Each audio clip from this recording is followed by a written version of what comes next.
Hello everyone, judiciary by PW के platform पर आप सभी का स्वागत है। I am Apurva Purohit. Delhi high court के सामने एक विचित्र सा मामला आता है जहां पे एक तरफ सभी भारत के न्यूज चैनल्स है, प्राइमरीली एएनआई, और दूसरी तरफ है ओपन एआई यानी कि चैट जीपीटी। दोनों के बीच में डिस्प्यूट। पहले जो डिस्प्यूट ये भी था कि दिल्ली हाईकोर्ट के पास इस चीज को डील करने का जुरिस्डिक्शन है भी या नहीं है। बट खैर, टॉपिक पे बात करते हैं डायरेक्टली कि मुद्दा क्या है। सभी न्यूज एजेंसीज का, न्यूज चैनल्स का ये कहना है कि चैट जीपीटी, ओपन एआई हमारे कंटेंट को चोरी कर रहा है और भारत में जो कॉपीराइट एक्ट एग्जिस्ट कर रहा है, कॉपीराइट लॉ एग्जिस्ट कर रहा है, उसका हनन कर रहा है, उसका उल्लंघन कर रहा है। कैसे कि हम लोग जो भी न्यूज को परोसते हैं उसी का कंटेंट उठा के अपने यूजर्स को दे देता है।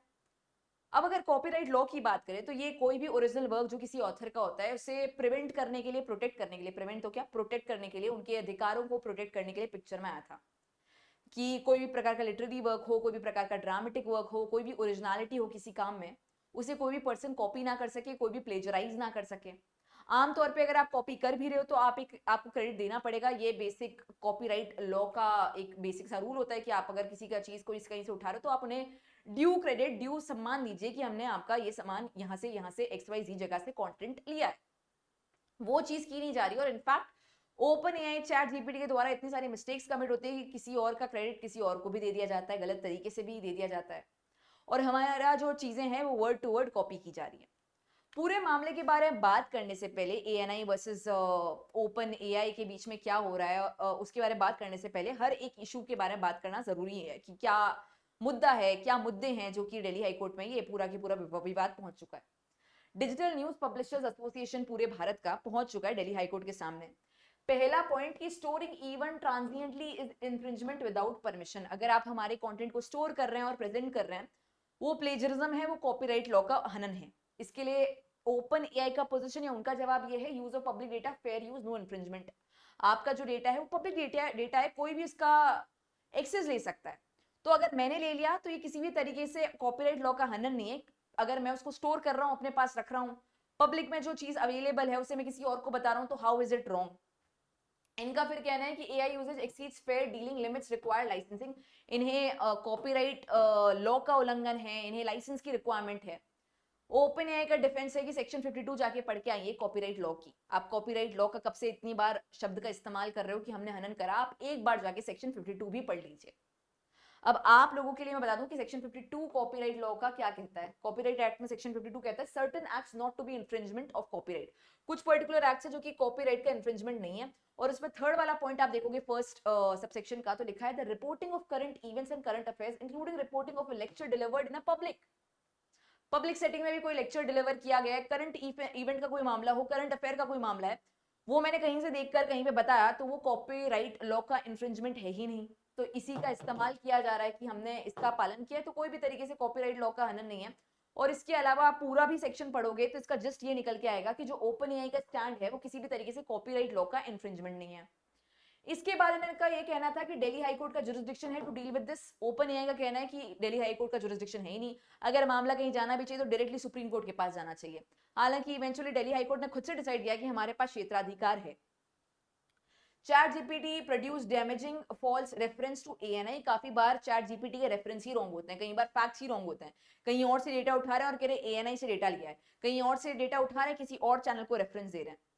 तो इसके लिए उन्होंने जवाब दिया है कि हम रेक्टिफाई कर लेते हैं अपने एरर्स को बहुत ही प्रॉम्प्टली, और इसके लिए काफी इंप्रूवमेंट की तरफ हम लोग बढ़ रहे हैं।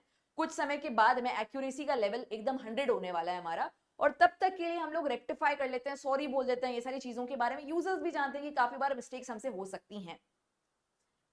There is a risk of verbatim output, जहां पे कॉपीराइट का कंप्लीट हनन होता है। वर्बेटिम आउटपुट का मतलब ये हो गया कि आप वर्ड टू वर्ड हमारी चीजों को चुरा रहे हैं। चैट जीपीटी का जवाब है कि एआई टूल के लिए पॉसिबल ही नहीं कि हर वर्ड को कॉपी करें। अगर आप चैट जीपीटी की लैंग्वेज देखें तो अपने आप में यूनिक होती है, अपने आप में डिफरेंट होती है। तो ये सारा का सारा विवाद दिल्ली हाई कोर्ट के सामने, और सारा का सारा जो आपका न्यूज नेटवर्क है भारत का, वो भी परेशान है। कहना इनका ये है कि सिर्फ और सिर्फ डिजिटल न्यूज जो है वो खत्म हो जाएगी और चैट जीपीटी ही बचने वाला है। एक तरीके से लाइन ये बोलिए, digital news will disappear, only chat GPT will remain. DNPS argument in Delhi high court की धीरे धीरे ऐसा न्यूज़पेपर के साथ तो हो ही चुका है, जहां पे न्यूज़पेपर एक ऑब्सोलीट चीज बन चुकी है, जहां पे न्यूज़पेपर लोग शौकिया तौर पे पढ़ते हैं, जिन लोगों को पढ़ने की आदत रह चुकी है। लेकिन जो लोग नए आ रहे हैं वो लोग अडेप्ट भी नहीं कर पा रहे हैं। डिजिटल न्यूज के साथ भी ऐसी चीज होने वाली है जहां पे लोग सब चैट जीपीटी के पास जाएंगे न्यूज को भी देखने के लिए, और हमारे पास कोई आएगा नहीं।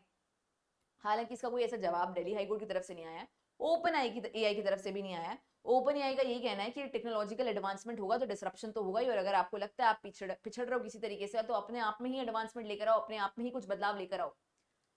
कुछ ट्वीट्स हैं जो मैं आपके सामने रखना चाहूंगी, जहां पे जो न्यूज कंटेंट कंज्यूम करने वाले यूजर्स हैं उनका क्या कहना है। तो एक पर्सन का कहना है, legacy media has indulged in biased reporting, spreading fake news, creating hysteria. They are scared that ChatGPT and Grok that will give unbiased reporting, वो उनके लाइव्स को सामने रख देंगे और कहीं ना कहीं कंट्री में सभी के मन में एक जागरूकता आ जाएगी। तो इन्हें कहीं ना कहीं डर सता रहा है कि चैट जीपीटी के माध्यम से, ओपन एआई के माध्यम से बायस रिपोर्टिंग नहीं होगी, एकदम अनबायस्ड रिपोर्टिंग होगी, और आपका जो प्रोपेगेंडा का सारा चैनल है वो खत्म हो जाएगा, किसी का ये कहना है। कुछ चीजें कट हो चुकी हैं, बट मैं भी अपने अंडरस्टैंडिंग के पॉइंट ऑफ व्यू से आपको बता रही हूँ। What is the purpose of reading 100 newspaper, जब एआई मुझे सारी इन्फॉर्मेशन 10 सेकंड्स में बता सकता है? क्यों मैं इतना पिछड़ा हुआ रहूं, 100 न्यूज़पेपर्स को पढूं, जब मुझे वो सारी इन्फॉर्मेशन 10 सेकंड में मेरे तक पहुंच रही है और रेलेवेंट इन्फॉर्मेशन मुझ तक पहुंच रही है? हमें इतना पीछे रहने की क्या रिक्वायरमेंट है? एक पर्सन ने कहा है, let them disappear, they are all anyways worthless. ये जो आपके सारे न्यूज चैनल्स हैं, न्यूज प्लेटफॉर्म्स हैं, वो कहीं ना कहीं वर्थलेस है। अपने ही उनके एजेंडा चलते हैं, इल इन्फॉर्मेशन पहुंचाते हैं। कहीं ना कहीं ऑस्कर वाइल्ड को भी कोट किया गया है कि it is better to be uninformed than be ill informed. और आजकल जो न्यूज चैनल्स है वो आपको इल इन्फॉर्मेशन, मिस इन्फॉर्मेशन, एक एजेंडा ओरिएंटेड इन्फॉर्मेशन देते हैं। तो उससे बेहतर तो यही है कि हम अनबायस्ड रिपोर्टिंग ओपन एआई के थ्रू सुन लें। और इसके अलावा सभी यूजर्स कहीं ना कहीं इस तरफ फिक्सेटेड है कि ओपन एआई सही है। हालांकि एट द सेम पॉइंट हमें ये भी नोटिस करना है कि ओपन एआई का डिसरप्शन केवल सॉफ्टवेयर वाले करियर्स में नहीं, हर करियर में दिखने को मिल रहा है, जहां पे हम अब देख रहे हैं कि न्यूज चैनल्स भी कहीं ना कहीं इससे डरने लगे हैं। आपका क्या ओपिनियन है उसे कमेंट में जरूर मेंशन कीजिए। Thank you so much for joining in.